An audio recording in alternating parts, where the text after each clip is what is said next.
영상 하나 보고 시작하겠습니다.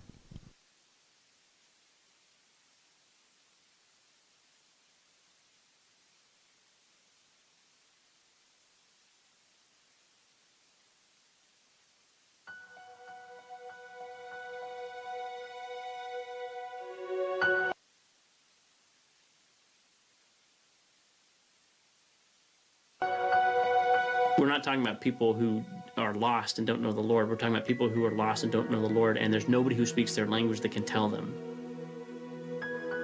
There is no church that exists. There is no, not a large enough group of people within that people group, within that tribe or nation to reach themselves.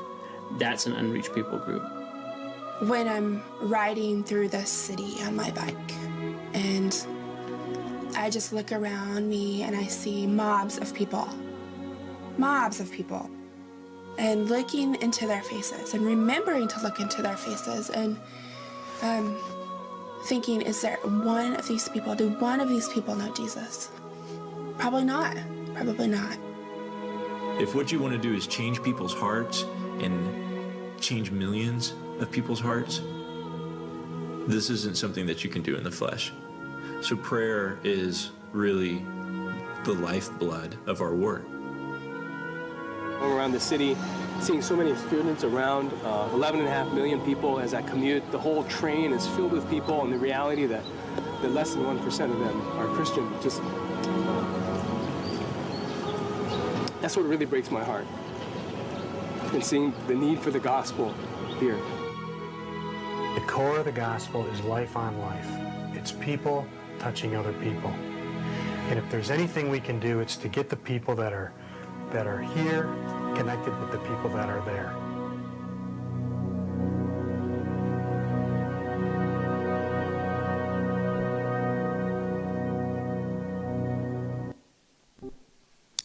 네, 영상 잘 보셨죠? 예, 저는 영상에서 보셨던 것처럼 미전도 종족 선교를 사역으로 하고 있는 강호세아 선교사입니다. 이렇게 아직 복음을 들어보지 못했거나 자생적으로 그 종족 그룹 안에 복음을 전할 수 있는 충분한 수의 교회 또 크리스천들이 없는 그런 지역과 그런 종족들을 대상으로 하는 사역들을 미전도 종족 선교다라고 합니다. 우선적으로 그들에게 복음이 전해져야 할 필요가 있고 우선적으로 그들에게 선교사와 또 교회가 세워져야 할 이유들이 있는 곳입니다. 그런 이제 사역들이고요. 네, PPT를 같이 좀 해주시면 좋을 것 같습니다. 네, 한 장.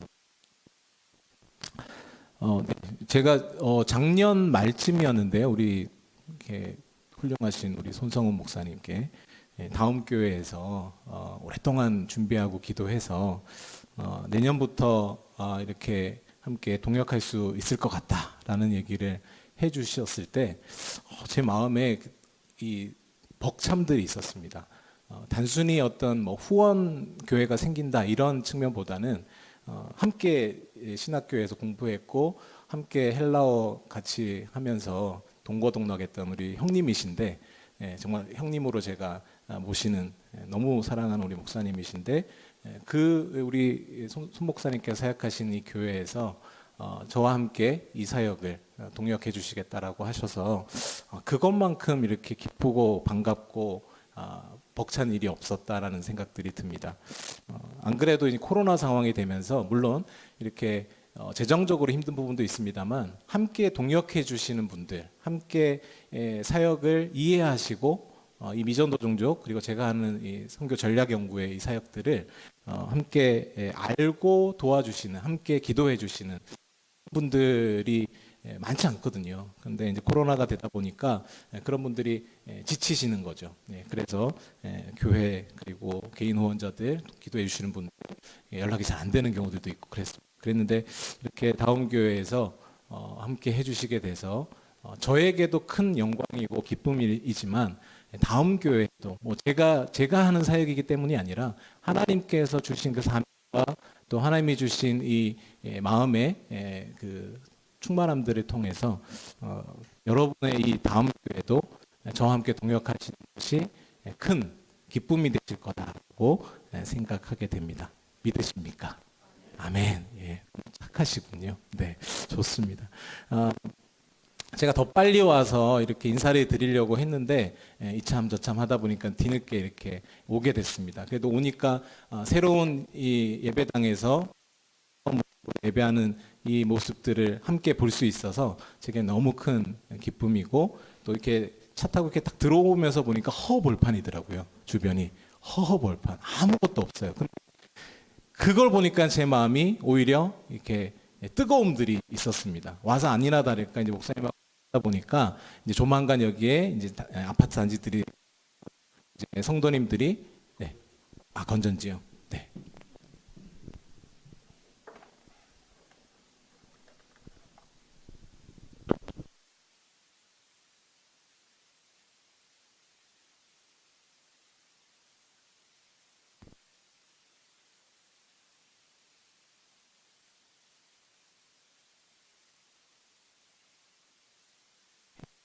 네, 감사합니다.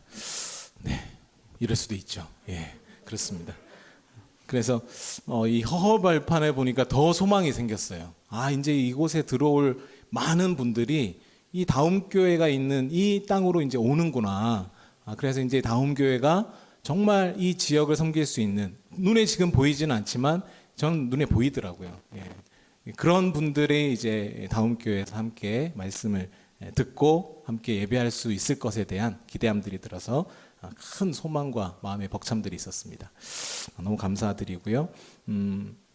제 소개를 이제 뭐 처음 왔으니까 조금은 드려야, 자주 오면 이제 그냥 말씀을 전해도 되는데 해야 될 것 같습니다. 저는 서울에 있는 은평교회 합신 같은 교단이고요. 교회에서 만 10년 부교육자 생활을 하고 지금 현재 선교 사역을 시작한 지 횟수로 6년, 만 5년이 됐습니다.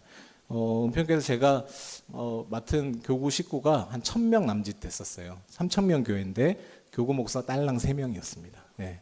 그래서 뭐 이런 교회가 다 있나 하는 생각을 가지고 열심히 사역을 했는데, 그러다 보니까 신방 위주의 또 사역들을 저희 교회가 했기 때문에 정말 사역하는 내내 1년 365일 신방 결혼 장례, 신방 결혼 장례, 이런 사역들이 계속 이렇게 됐습니다. 어떤 해는 제가 너무 많아가지고 세보니까 장례만 47건 있었더라고요. 제가 집례하고 또 이제 방문하고 했던 것들이 거의 매주 있었던 거죠.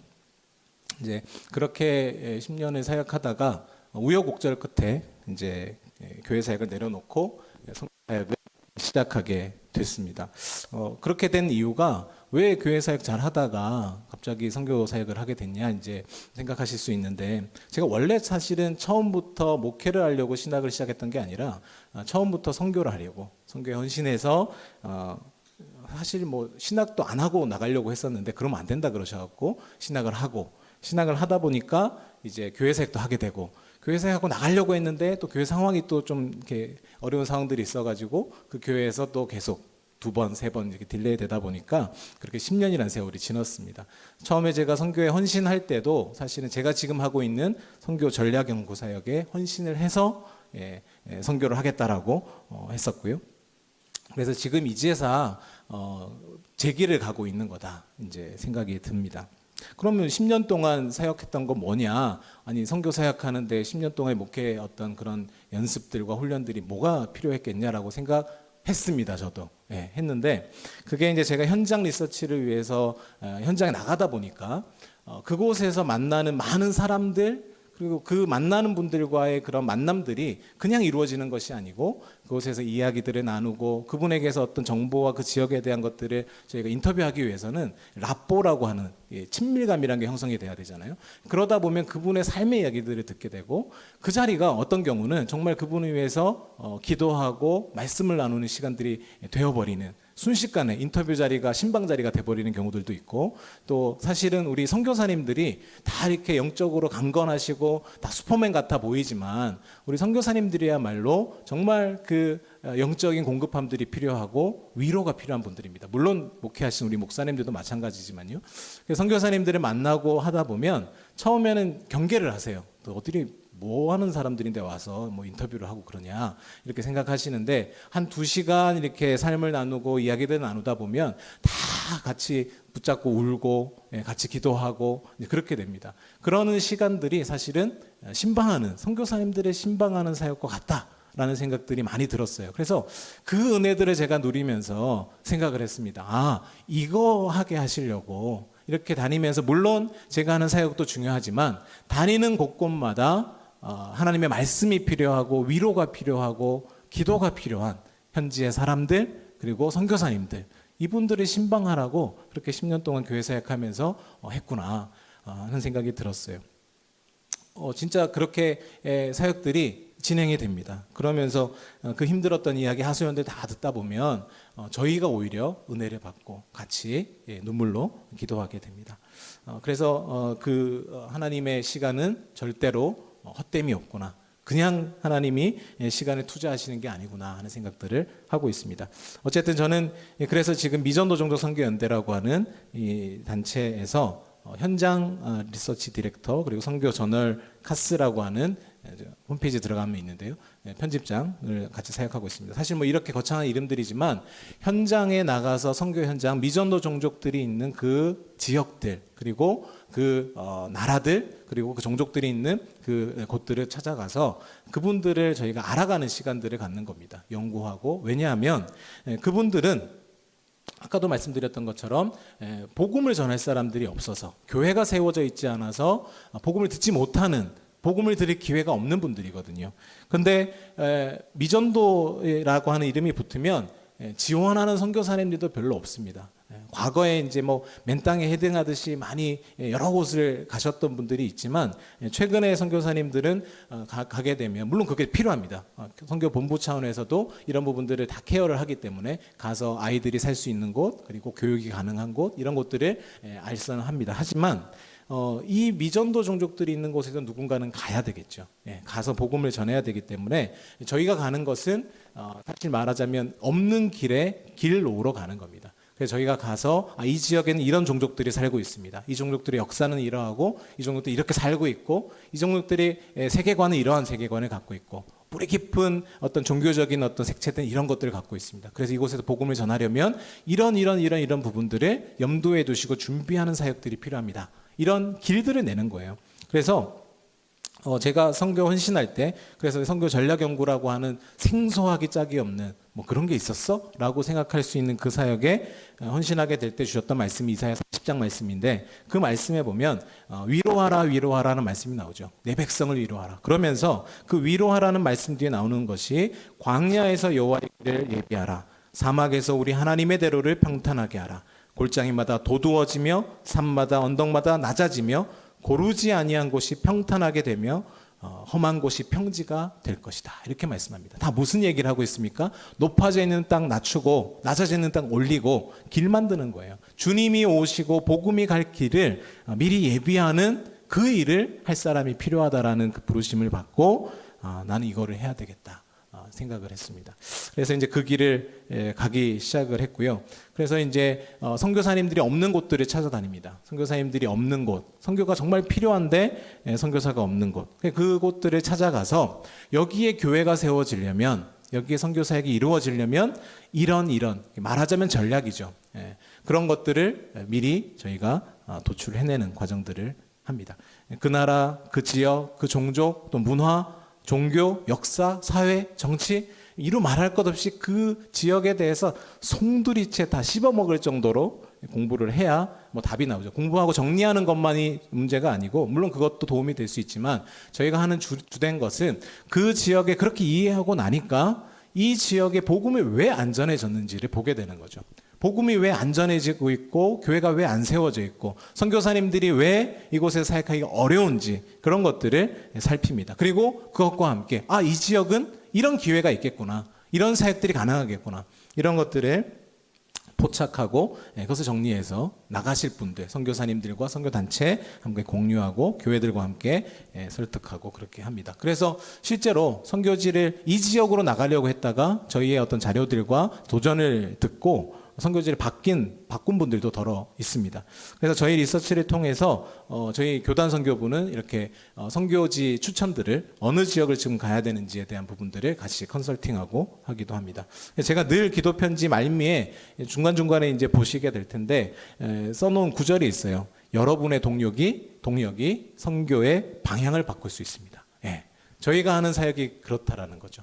저희가 어떤 지역에 대해서 보고 리서치한 것들을 함께 나눔으로써 선교의 방향 자체가 바뀌어질 수 있다. 저는 그렇게 믿고 그렇게 사역하고 있습니다. 어떠세요? 뭐 충분하진 않지만 짧게 말씀을 드렸는데 중요한 사역 같지 않으십니까? 안 중요한 것 같은가요? 내려갈까요, 저? 네.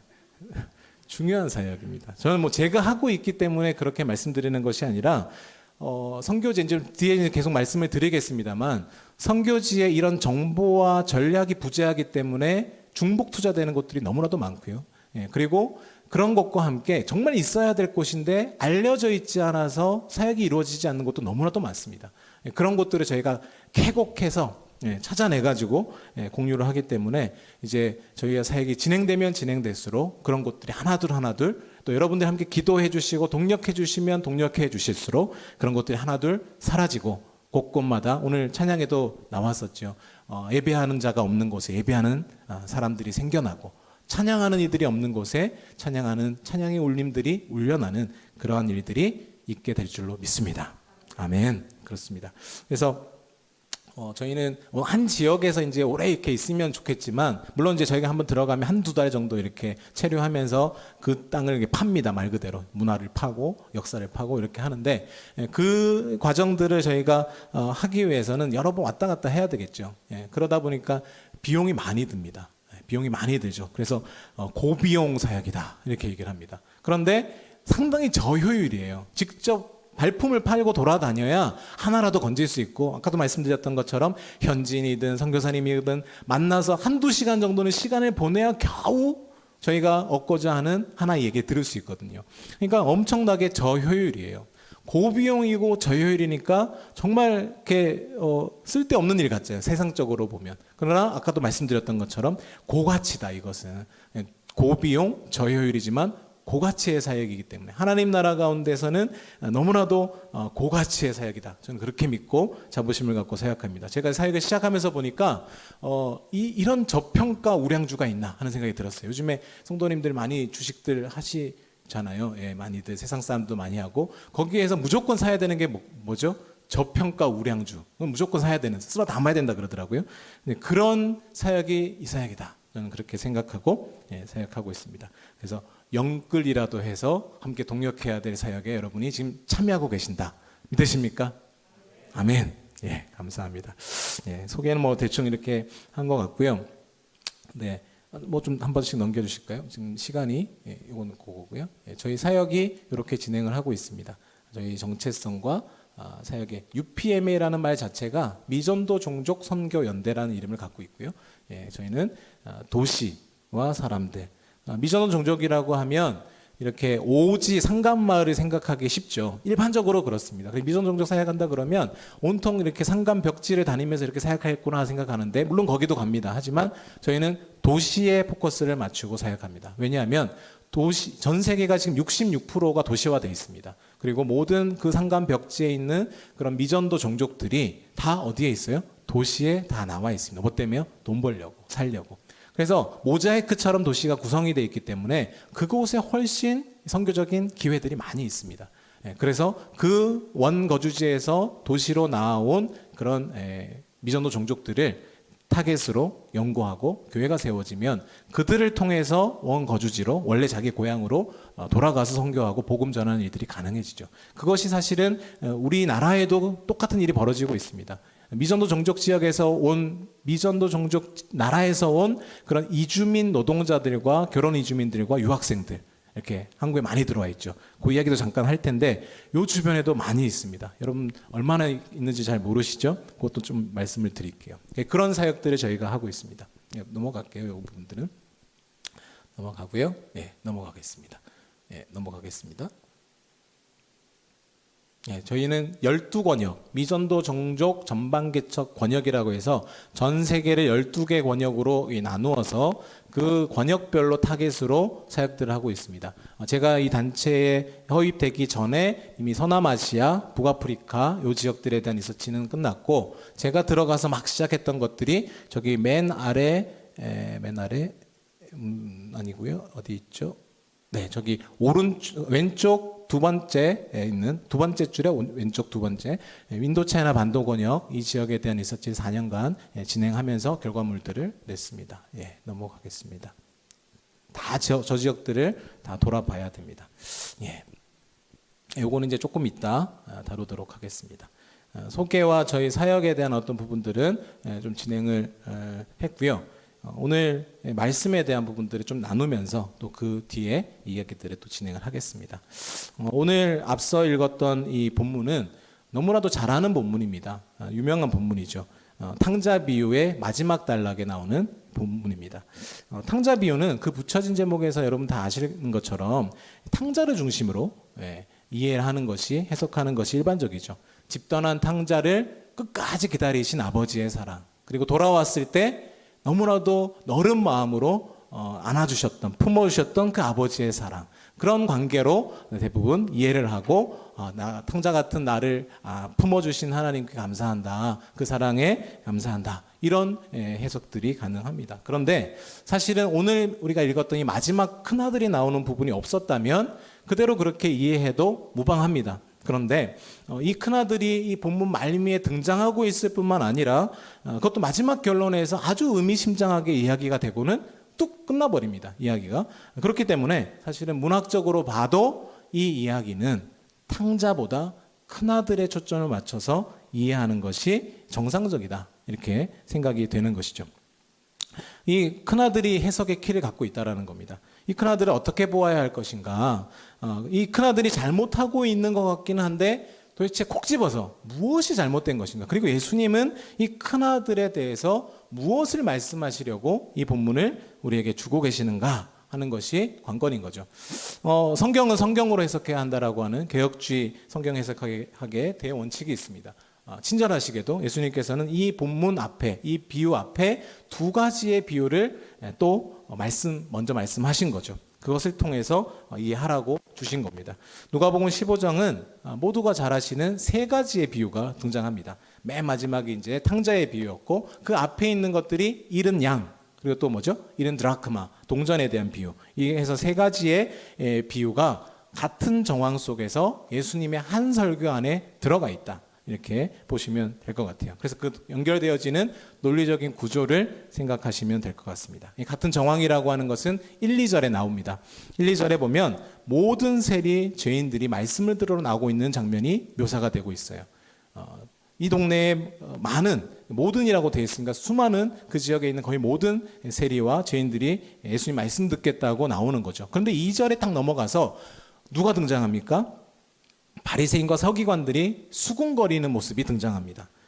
어떤 예전의 개역 한글 성경에서는 이 수군거리다라는 표현을 원망하여라고 표현을 했습니다. 사실은 그것이 이 문맥상의 정황상에는 더 잘 살린 번역이다라는 생각이 들어요. 왜냐하면 이 바리새인과 서기관들이 예수님의 이런 모습들, 예수님 말씀을 듣겠다고 나오는 부정하고 죄인 된 사람들을 물리치지 않으시고, 야, 너네는 가야지, 너네가 어떻게 하나님 앞에 나오니? 라고 하지 않고 다 받아주고 있는 모습이 너무 원망스러운 거죠. 분노하고 있습니다. 그 모습을 사실은 담고 있는 거예요.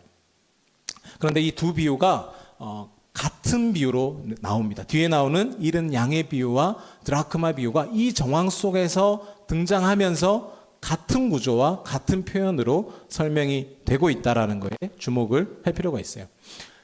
양과 드라크마를 한번 생각을 해보시죠. 우리는 뭐 양 키우시는 분도 없고 드라크마를 본 적도 없지만 우리 생각에는 100마리나 되는 양 중에 한 마리 양, 뭐가 그렇게 중요하겠나라는 생각을 할 수 있습니다. 그런데 그 당시 사람들의 정황을 놓고 생각해 보면 목축업이 일반적인 직업이에요. 대다수의 사람들이 목축을 하는 사람들이 많은 지역입니다. 그렇기 때문에 목축을 조금이라도 아는 남자들이 이야기를 들으면 100마리 중에 한 마리, 그것이 얼마나 소중하고 귀한지를 사실은 이해한다라는 거죠. 자기가 직접 어미로부터 받아내기도 했고 이름까지 지어주면서 애지중지해서 키웠던 그 양이 없어져 버린 거예요. 얼마나 귀하고 얼마나 그 양을 찾기 위한 마음이 간절하겠습니까?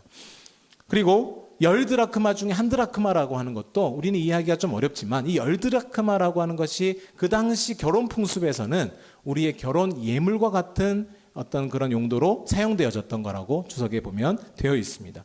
그러니까 마치 결혼 예물 가운데 결혼 반지 하나 잃어버린 것 같은 느낌, 그런 느낌이라는 거죠.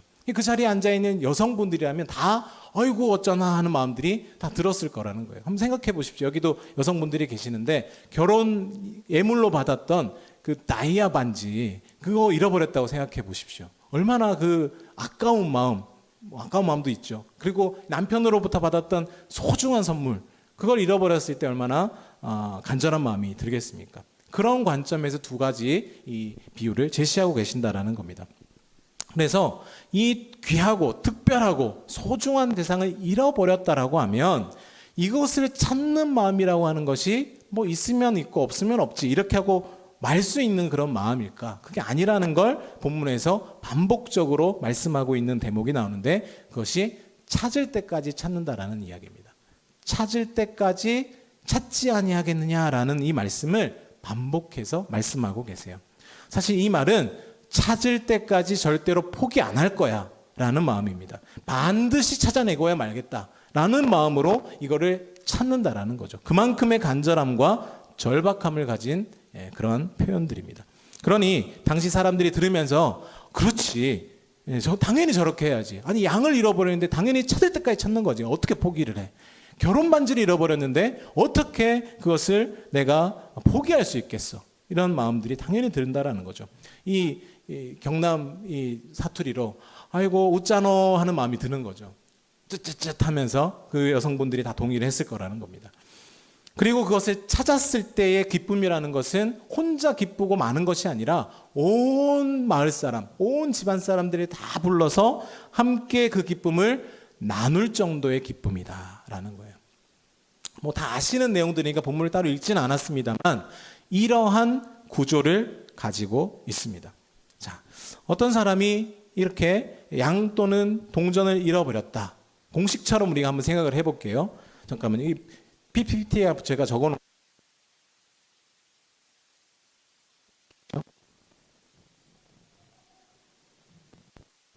말고요. 그 앞에 밑에요.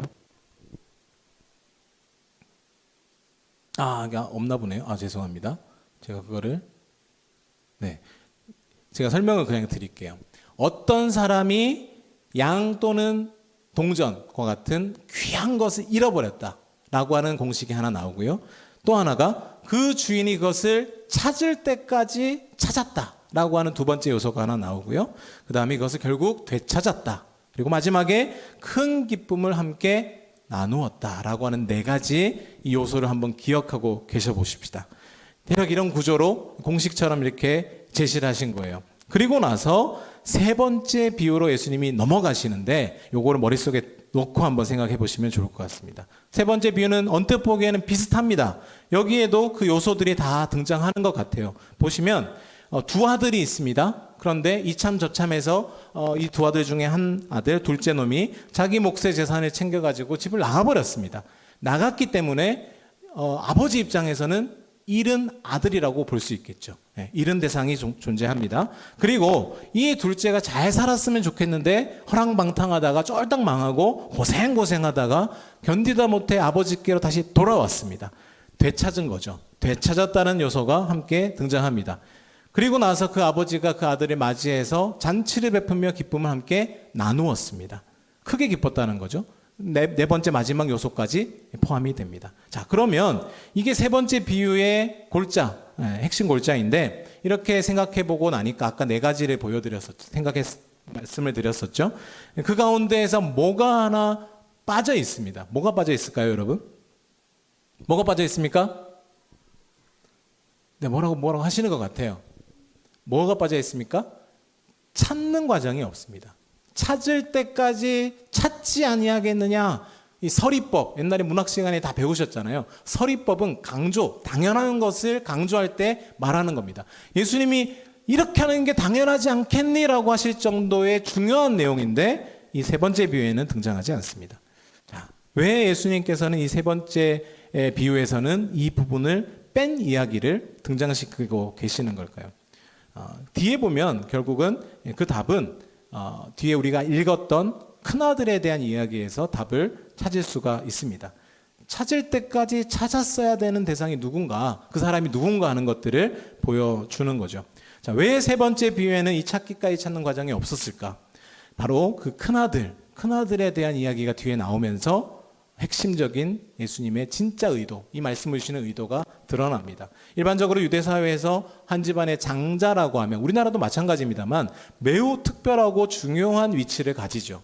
아버지를 대신해서 가정의 대소사를 주관하기도 하고 또 대내외적으로 아버지를 또 대신하는 대리인의 역할들을 하기도 하는 그런 의무와 책임을 갖고 있는 게 이 시대의 장자입니다. 뭐 지금은 많이 달라졌지만 제가 어릴 때만 해도 학부형이라는 말이 있었죠. 요즘은 학부모라고 다 그냥 통일이 돼 있더라고요. 학부형이라고 할 때 뒤에 형이 뭘까요? 진짜 형이에요. 그 당시에는 집안의 큰 형 정도 되시는 분이 동생들의 보호자로 학교에 오기도 하고 그랬다라는 겁니다. 농사일로 바쁘고 막 이렇게 되면 그런 의미가 우리나라에도 있죠. 그런 관점에서 볼 때 이 세 번째 비유에서 둘째 아들을 잃은 것은 물론 아버지이긴 합니다. 아버지가 아들을 잃어버렸죠. 그런데 뭐 상속 얘기도 나오고 이렇게 하는 걸로 봐서는 아버지가 연로할 것이다. 그리고 쉽게 몸소 그 아들을 찾으러 나가기에는 어려움이 있는 상황이 아니었을까 하고 쉽게 추정할 수 있습니다. 그렇다면 아버지의 마음에 그럼 찾고자 하는 마음이 없었는가? 그렇지는 않죠. 본문에 함께 보시면 그 내용들이 나옵니다. 아버지가 그 둘째 아들이 돌아올 때 아직 거리가 멀음에도 불구하고 알아보고 달려가서 맞이했다라는 내용이 나옵니다. 추정하건대 이 아버지는 시간만 나면 그 마을 어귀에 나가가지고 큰아들한테 일을 맡겨놓고 마을 어귀에 나가서 그 아들이 이제 나오려나 저제 나오려나 그렇게 기다리셨을 거라는 거예요. 그렇게 마음에 오매불망하는 마음이 있는데 자식을 다 키워보시면 아시잖아요. 한 5분만 아이를 잃어버려도 눈이 확 뒤집어지고 하늘이 노랗게 되는 그런 일들을 경험하지 않습니까? 이 아버지의 마음이 어떻겠습니까? 그런 마음으로 기다리셨을 거라는 겁니다. 그렇다면 명시적이지는 않지만 그런 추정을 우리가 해본다면 아버지가 어쨌거나 못하는 상황이라면 제가 아까 말씀드렸던 장자가 갖고 있는 어떤 신분과 의무와 책임을 고려할 때 누가 찾기까지 찾는 그 일들을 했어야 할까요? 큰아들이죠. 큰아들이 그 일들을 했어야 된다는 얘기를 본문은 지금 하고 있는 겁니다. 그런데 본문을 보십시오. 학부형으로서 그 일을 해야 했던 그 큰아들이 어떻게 하고 있는지 우리가 읽었던 본문입니다. 찾는 과정이 없을 뿐만 아니라 뒤에 나오는 25절 이하 기록에 보면 그 큰아들의 마음의 중심에는 이 거짓골이 돼가지고 돌아온 이 동생과 그런 그를 위해서 가락지 빼주고 잔치 베풀고 양 잡고 이렇게 하시는 이 아버지의 그 모습들을 보고 뭐 하고 있습니까? 노하고 있습니다. 분노하고 있습니다. 원망과 분노가 가득 차오르고 있다는 것을 사실 우리도 어느 정도는 납득하고 이해할 수 있지요. 그런데 이 원망하고 분노하는 모습을 보면 생각나는 게 없으십니까? 아까 제가 말씀드렸던 2절에 나왔던 바리새인과 서기관들, 이 사람이 보였던 죄인과 세리들이 하나님 예수님의 말씀을 들으러 가는데 그것에 대해서 원망하며 수군거리고 있던 그 사람들의 모습이 떠오르는 겁니다. 죄인이라고 부정하다고 그들이 치부했던 율법 들이대면서 너네는 죄인이야. 그러니까 이 마을에 오지도 마. 너네 따로 살아. 라고 했던 그런 사람들이 은혜 받겠다고 예수님 앞에 나오는데 이들은 이 바리새인과 서기관들은 마음에 분노함과 원망함을 가지고 어떻게 너네가 거룩하신 하나님 앞에 나오냐라고 분노했던 거죠. 예수님이 지금 의도적으로 처음에 나왔던 그 사람들의 모습과 예수님의 이 설교 말씀 가운데 나오는 큰아들을 오버랩시키고 계시는 거예요. 그래서 큰아들이 29절에 내가 여러 해 아버지를 섬겨 명을 어김이 없거늘 이라고 당당하게 얘기합니다. 자신은 뭐 재산을 달라고 한 적도 없고 그걸 가지고 집을 나간 것도 아니고 지금까지 아버지 옆에서 아버지를 도우면서 아버지의 뜻대로 일 열심히 했다는 겁니다. 떳떳하게 주장하는 거죠. 그러나 여러분 한번 생각해 볼까요? 과연 이 장자가 큰아들, 장자로서의 의무로 정말 진정 아버지를 위한 일들을 한 것이었을까요? 여기에 섬겨라고 좋게 표현하고 있으니까 그렇구나 하고 넘어가지만 원어로는요 둘리오라고 하는 단어를 쓰고 있는데 이 표현은 사실 아버지와 자식 간의 어떤 그런 섬기고 복양하는 모습이 아니라 종이 상전을 섬길 때 쓰는 섬긴다라는 표현을 자기 입으로 하고 있는 거예요. 이 사람의 지금 마음속에는 아버지와 아들 간의 관계로 생각하는 것이 아니라 어쩌면 이 둘째 아들이 자기 목 챙겨가지고 나간 것처럼 그 이상으로 계산하고 있는 건지도 몰랐던 거죠. 네. 요즘에 뭐 대재벌들이나 이런 가문들 보면 형제들끼리 막 싸우잖아요. 그리고 아버지하고 또 막 소송하고 자기 집은 얼마만큼 갔냐, 뭐 얼마만큼 물려받냐 이런 것 때문에 싸우는 모습들 보지 않습니까? 이 큰아들의 마음속에도 어쩌면 그런 마음들이 있는 거예요. 법적으로 상속자로서 그 의무를 난 다 했다라고 지금 주장하고 있는 거거든요. 기업을 물려받을 생각. 그래서 이해타산 속에서 아버지의 일을 자신이 섬겼다, 의무감으로 섬겼다 이렇게 생각하고 있다라는 방증이라는 겁니다. 그러니 지금 둘째가 집을 나간 지가 수년 됐는데 아버지가 오매불만 그렇게 말어기에 나가서 이 아들이 언제 오려나, 돈 떨어지면 오려나 고생하고 있는 건 아닐까 이렇게 생각하며 기다리고 있는데 그 마음이 어디를 향하고 있는지에 대한 것을 이 큰아들의 마음속에는 관심이 없는 거예요. 만약에 그걸 알았다면 움직였겠죠. 그런 것이 없었다라는 겁니다. 그러면서도 뻔뻔하게 주장하고 있는 겁니다. 심지어 30절에 보면요, 이 큰아들이 자기 동생에 대해서 뭐라고 표현하고 있냐면 아버지의 살림을 창녀들과 함께 삼켜버린 이 아들이라고 표현합니다. 이 아들, 이 아들이라는 단어도 좀 유심히 보면 원어상 의미는 당신의 아들, 제3자적 입장에서 내 동생이라는 건 하나도 들어가 있지 않고요, 제3자적 입장에서 아버지 당신 아들이지 않습니까? 라고 얘기하는 거예요.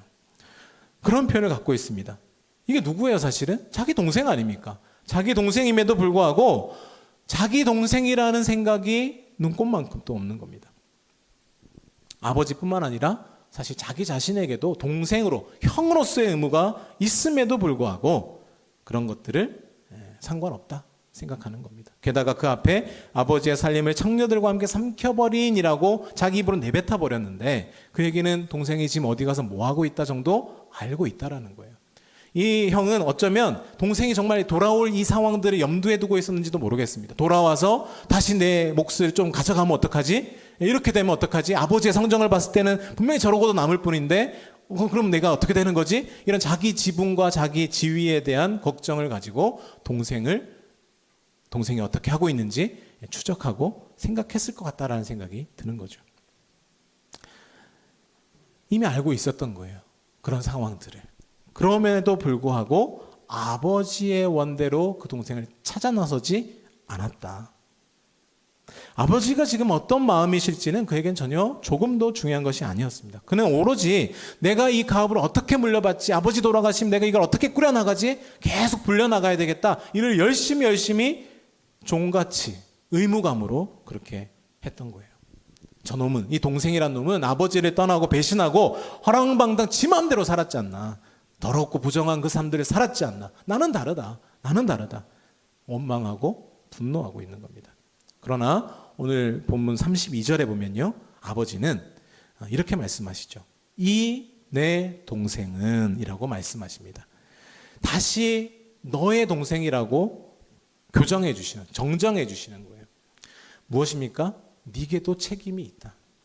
아버지를 대신해서 뿐만 아니라 네 동생으로서 형의 책임도 있는 거야.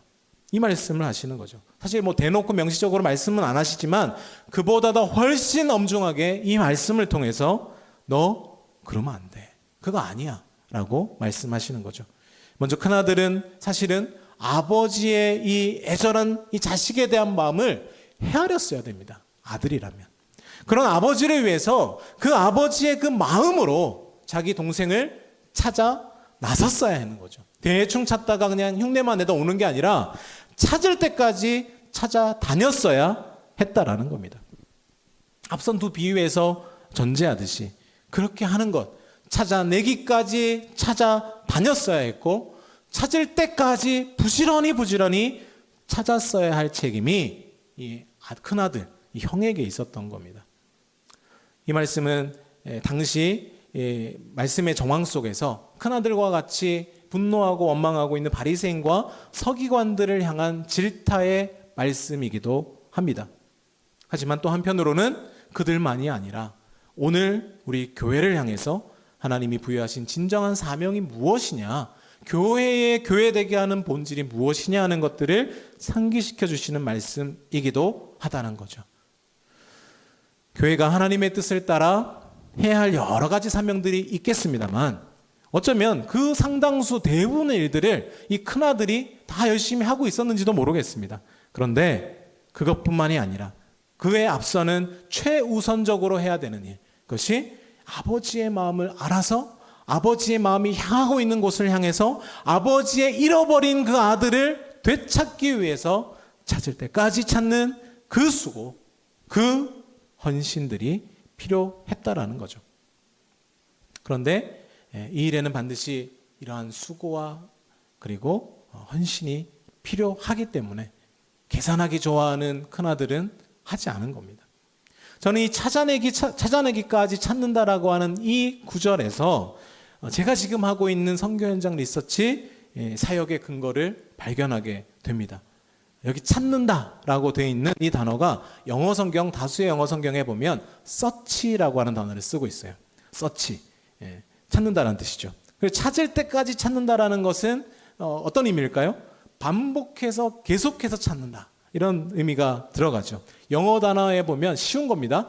반복의 접두어가 있죠. 그게 뭐죠? 아주 학력과 수준이 높으십니다. 리가 반복해서 한다는 의미를 포함하고 있죠. 그래서 두 개를 합쳐버리면 뭐가 됩니까? 리서치가 됩니다. 그게 영어 단어 의미가 뭐죠? 연구하다, 조사하다, 이런 의미의 단어가 돼버리는 겁니다. 말장난처럼 보이지만 사실 의미가 통하고 그 의미가 그 속에 포함이 되어 있습니다.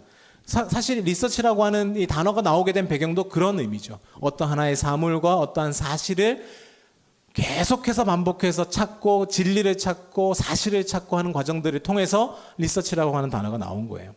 제가 하는 이 선교 현장 연구 사역이라고 하는 것이 그런 의미에서 통합니다.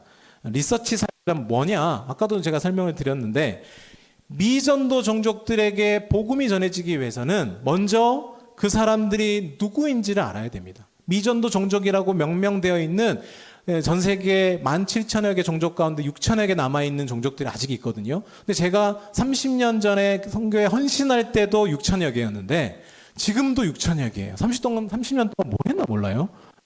이유를 살펴보니까 그 숫자가 계속 늘어나요. 종족을 자꾸 파다 보니까 이 종족이 언어가 이렇게 다르네, 문화가 이렇게 다르네 하면서 종족이 자꾸 늘어납니다. 그래서 열심히 선교사님들이 미전도 종족 사역들을 하심에도 불구하고 여전히 6,000여 개의 남아있는 미전도 종족들이 있습니다. 이 사람들이 누구인지를 아는 일이 필요하죠.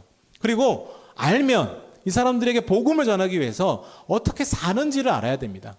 어떻게 살아왔는지, 역사가 어떠한지, 이 사람들의 종교가 무엇인지, 삶이, 직업이, 이들의 가족관계가, 이런 것들을 알아가는 과정들이 필요하고, 이 모든 것을 통해서 마지막에 세 번째 질문으로 떨어지는 것이, 그렇다면 이들에게 복음을 전하려면 어떻게 해야 할 것인가, 이것을 찾아내는 과정들이 선교 지역 연구, 선교 지역 리서치라고 할 수 있습니다.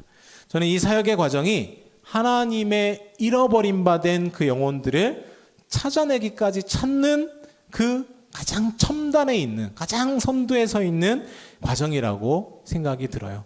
선교사님들이 다 이렇게 모든 민족과 모든 나라들을 다 아실 것 같지만 자기 지역밖에 모릅니다. 자기 지역밖에 모르기 때문에 자기가 나가려고 했던 그 지역에 대한 정보만 알고 들어가요. 그러나 미전도 종족들은 정보가 없기 때문에 그냥 패스되는 경우들이 많습니다. 이 미전도 종족들, 이 지역에 이런 종족들이 있어요. 지금 그 지역으로, 그 나라로 가려고 하십니까? 그 지역에 지금 이 민족들, 이 종족들이 이 지역에 살고 있는데 교회가 하나도 없어요. 선교사가 한 명도 없어요. 여기 가시는 거 어떻습니까? 이거 얘기해 줄 사람들이 필요하다는 거죠. 한 영혼이 절대 그냥 돌아오지를 않습니다.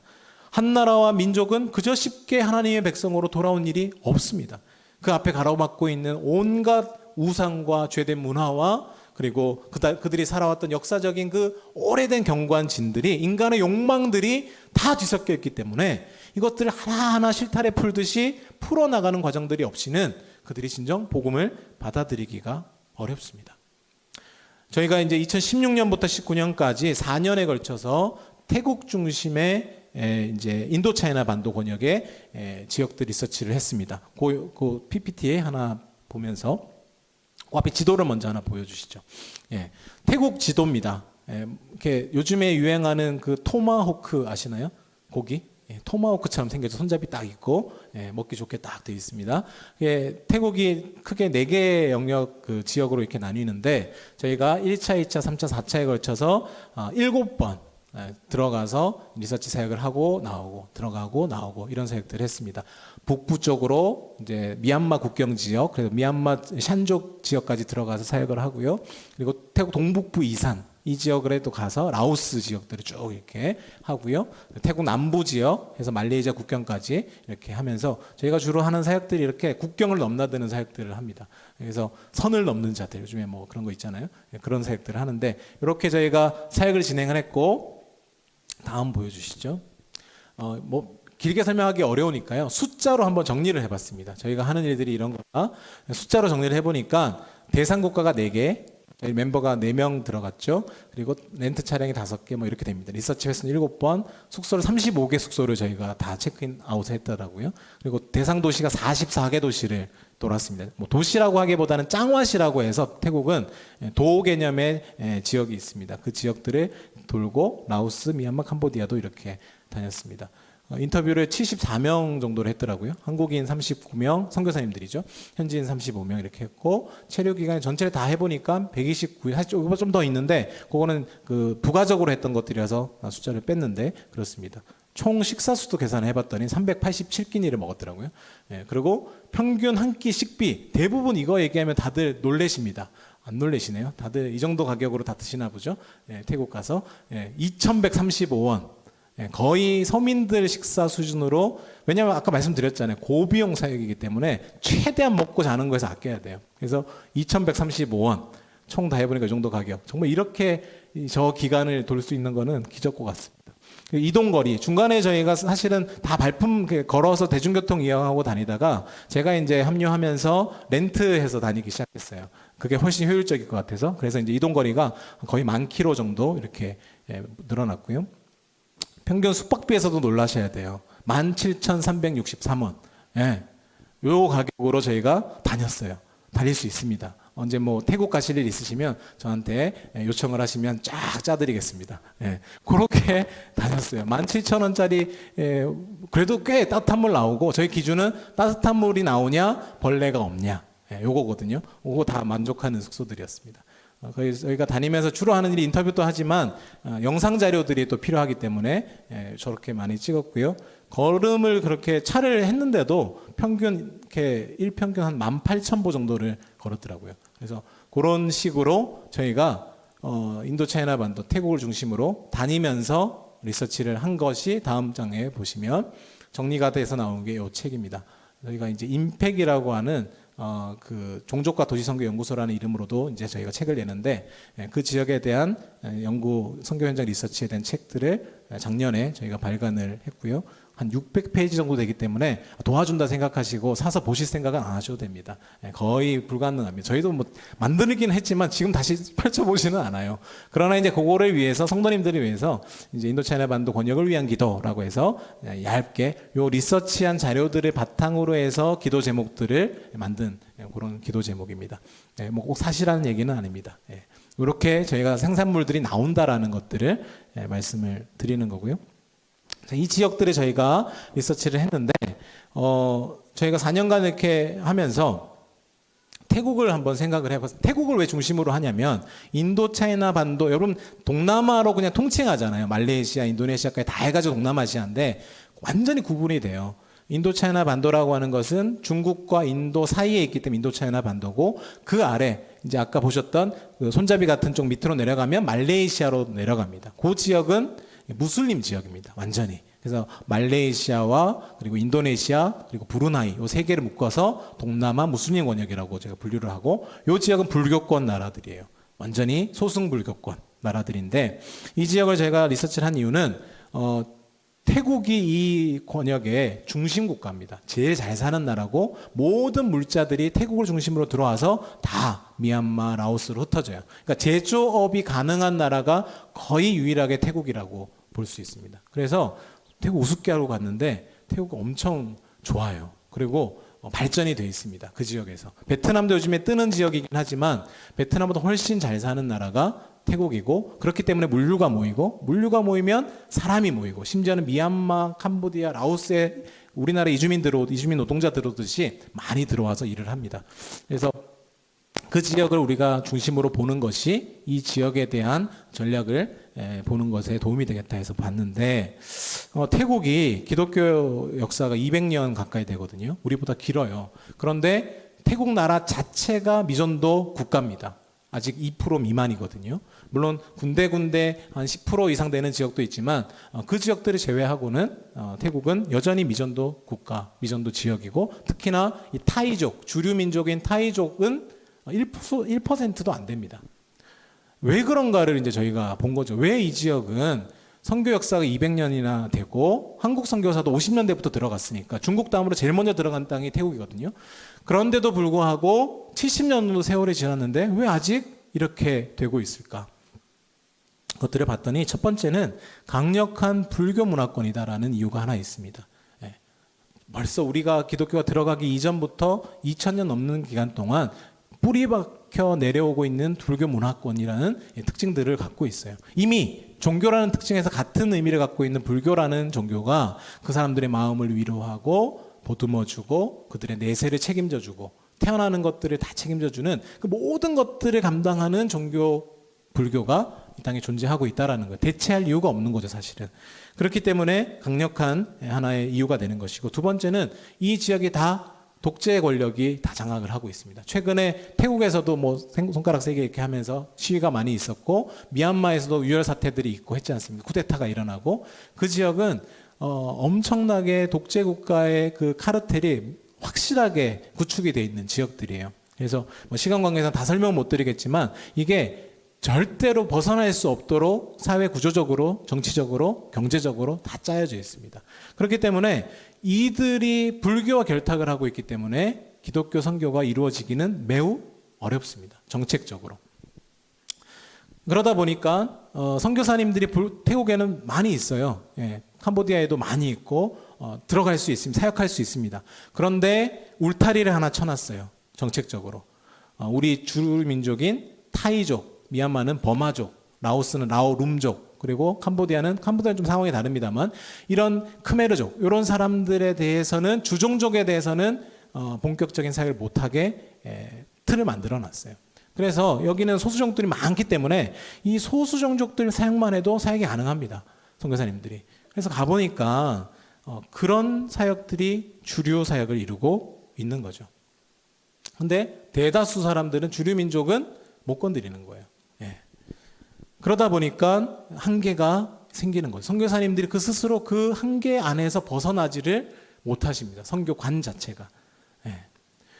그런 문제들이 있죠. 그래서 뭐 선교사님들이 제가 비난하려고 하는 게 아니에요. 충분히 그런 이유도 납득을 하고 사정도 저희가 다 이해를 합니다. 그런 현실을 말씀을 드리는 거죠.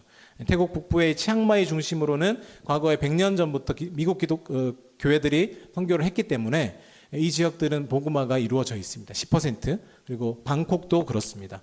방콕은 워낙 인구가 많기 때문에, 그리고 대부분의 방콕에 있는 기독교인들은 화교 그 교회들이 많아요. 그래서 10% 이상이 되지만 나머지는 비주류 지역들은 다 미전도 지역들입니다.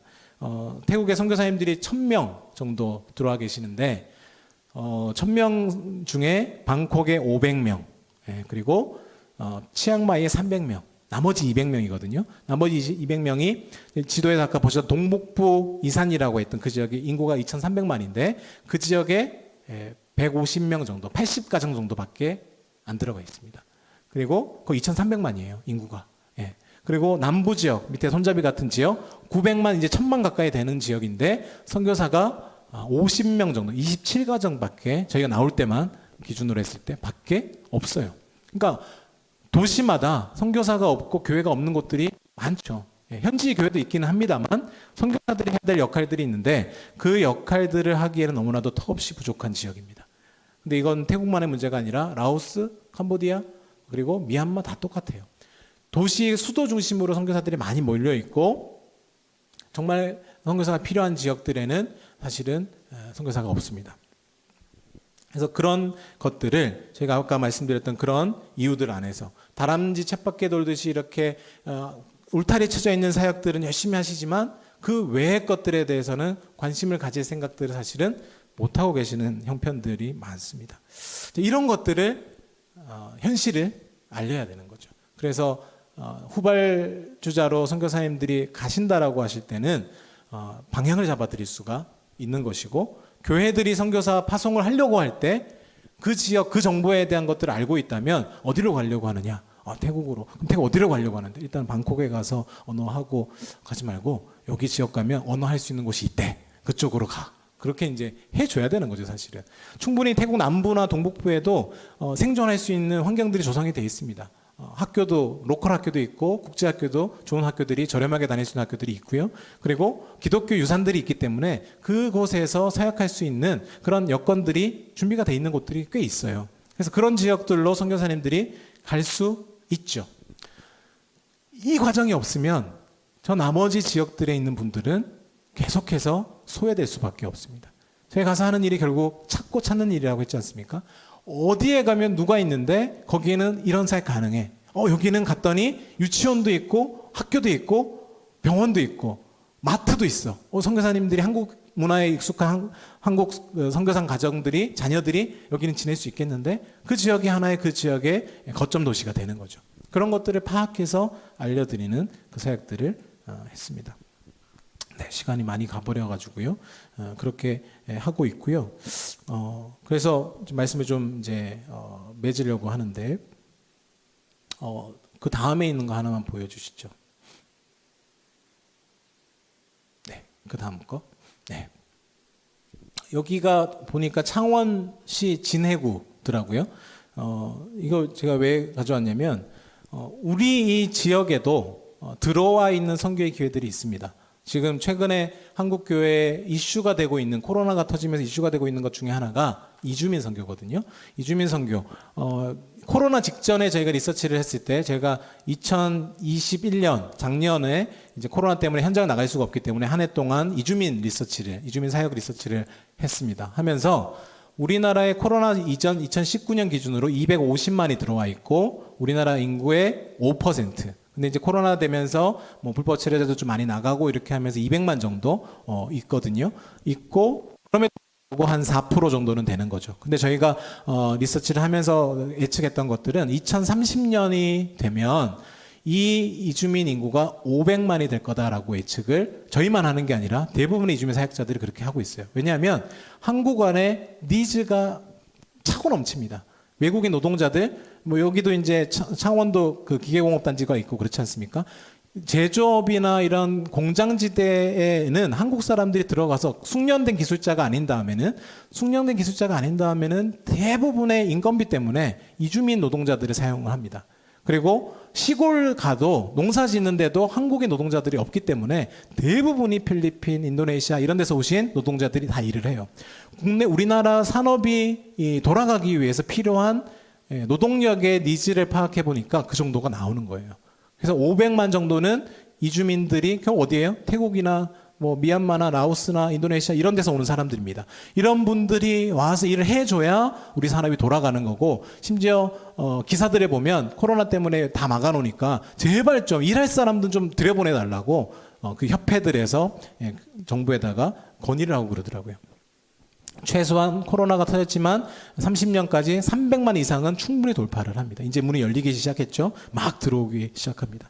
그래서 창원에 제가 내려오니까 창원은 어떤가 하고 한번 맨날 저희 하는 게 이런 숫자 가지고 이렇게 하는 거니까 봤더니 창원시가 26,543명의 이주민 있더라고요. 전체 창원시 인구 102만 명 중에 2.6%입니다. 그렇게 많이 높지는 않은 편이긴 하지만 많이 높은데 10% 이상 넘는 도시가 60개 정도 우리나라 시도군 중에 있어요.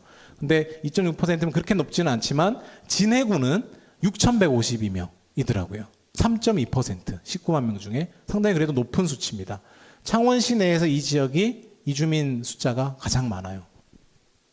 그리고 창원시 좀 눈여겨볼 만한 것이 다문화 가정, 그러니까 외국인하고 결혼하신 가정들이죠. 그 가정들의 구성원 수를 7.8명, 상당한 수치죠. 그러니까 창원 지역은 이주민 노동자도 어느 정도 많이 있긴 하지만 다문화 가정이 많구나 하는 걸 알 수가 있습니다. 한국인 배우자를 제외하면 14,000명, 15,000명 정도 자녀들, 가족들, 그리고 결혼해서 오신 여성분들 이렇게 다 되는 거죠. 전국 상위 9%입니다.